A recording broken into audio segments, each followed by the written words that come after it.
প্রবাসী কল্যাণ ও বৈদেশিক কর্মসংস্থান মন্ত্রী আরিফুল হক চৌধুরী বলেছেন, মালয়েশিয়ার শ্রমবাজার ইতোমধ্যে খুলেছে, পর্যায়ক্রমে মধ্যপ্রাচ্যের অন্যান্য বাজারও খুলবে। দুপুরে সিলেট সার্কিট হাউসে বাংলাদেশে নিযুক্ত মার্কিন রাষ্ট্রদূত ব্রেন্ট টি ক্রিস্টেনসনের সঙ্গে সৌজন্য সাক্ষাৎ শেষে সাংবাদিকদের এসব কথা বলেন তিনি। মন্ত্রী আরিফুল হক বলেন, জাপান, দক্ষিণ কোরিয়া, ভারত, মরিশাস, ওমান ও সৌদি আরবের শ্রমবাজারও পর্যায়ক্রমে উন্মুক্ত করার চেষ্টা চলছে। বৈঠকে মন্ত্রী তার নির্বাচনী এলাকায় যুক্তরাষ্ট্রের বিনিয়োগের আহ্বান জানান। এ বিষয়ে ইতিবাচক আগ্রহের কথা সাংবাদিকদের জানান রাষ্ট্রদূত।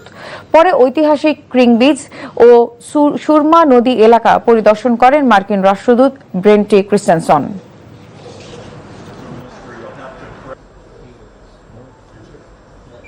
Malaysia is open.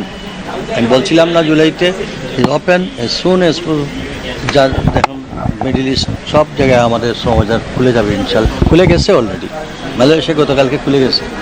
হ্যাঁ, তো এখন আমাদের শ্রমবাজারে আমাদের মিডল ইস্টে ডিপ্লোম্যাটিক চ্যানেলে এগুলা খোঁজখবর নেওয়া হচ্ছে ইনশাল্লাহ। আমরা আমাদের জনগণের পাশে আছি। বন্ধুরা, বর্তমানে আপনারা যে ভিডিওটি দেখলেন এখান থেকে কিন্তু বুঝতে পারছেন যে মালয়েশিয়ার কলিং ভিসা অলরেডি কিন্তু খুলে গেছে এবং এর পাশাপাশি যে বন্ধ থাকা দেশগুলা মিডল ইস্টের এখন পর্যন্ত আছে সেই দেশগুলা খুব শীঘ্রই কিন্তু ধাপে ধাপে পর্যায়ক্রমে দেশগুলো কিন্তু ওপেন করবে আমাদের বাংলাদেশের গভর্নমেন্ট। যে ব্যাপারটা নিশ্চিত করেছেন আমাদের বাংলাদেশের যিনি প্রবাসী কল্যাণ মন্ত্রী আছে আরিফুল হক চৌধুরী। তো বর্তমানে বাংলাদেশ থেকে এখন আসলেই আমাদের বাংলাদেশি কর্মীদের জন্য বড় সুযোগ।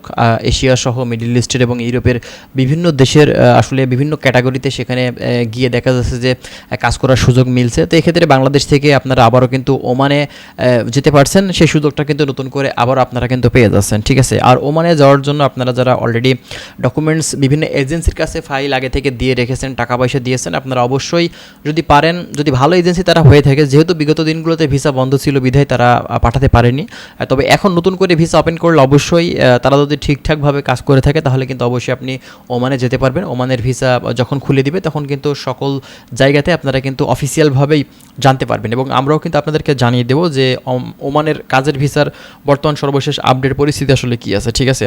তো ওমানে বিভিন্ন ধরনের কাজের সুযোগ আপনারা কিন্তু আছে, আপনারা জানেন অলরেডি বিভিন্ন জায়গাতে কর্মী সংকট, কর্মী তাদের দরকার, কিন্তু বাংলাদেশ থেকে আসলে ওমান ভিসার কার্যক্রমটা স্টার্ট করছে না বিধায় কিন্তু আসলে কর্মীগুলা যেতে পারছে না। তবে এ বিষয়ে খুব শীঘ্রই ভালো কিছু সংবাদ, ভালো কিছু নিউজ আসবে। অলরেডি আপনারা কিন্তু দেখতেই পারছেন ওমানের পরিস্থিতি কিন্তু অনেক ভালো।